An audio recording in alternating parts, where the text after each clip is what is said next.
রামপুরাতে যেতে চাই, সেখানে আছেন সহকর্মী মাসুদ সুমন।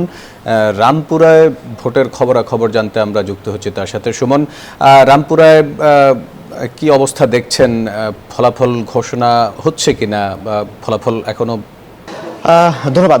আপনারা জানেন রামপুরা অর্থাৎ ঢাকা ১১ আসনের ঠিক দুজন হেভিওয়েট প্রার্থী ছিলেন। একজন এম এ কায়ুম ধানের শীষ প্রতীকে নির্বাচন করেছেন এবং শাপলাকুড়িতে ১১ দলীয় জোট এবং এনসিপির যে আহ্বায়ক নাহিদ, তিনি শাপলাকুড়িতে প্রতীকে প্রতিদ্বন্দ্বিতা করেছেন।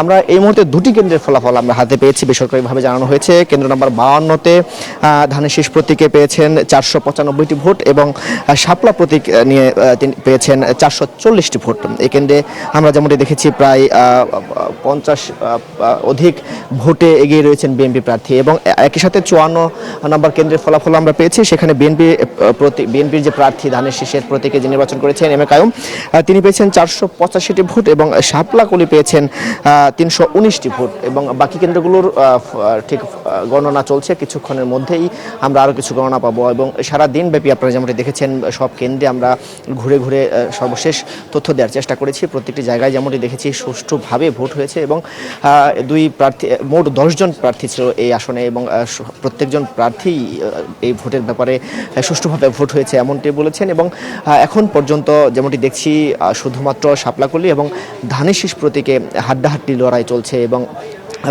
যে দুটি কেন্দ্র রয়েছে দুটি কেন্দ্রে অল্প কিছু ব্যবধানে যদিও ধানের শীষ প্রতীকে এগিয়ে রয়েছেন। আমরা দুই প্রার্থীর সাথেই কথা বলার চেষ্টা করেছি।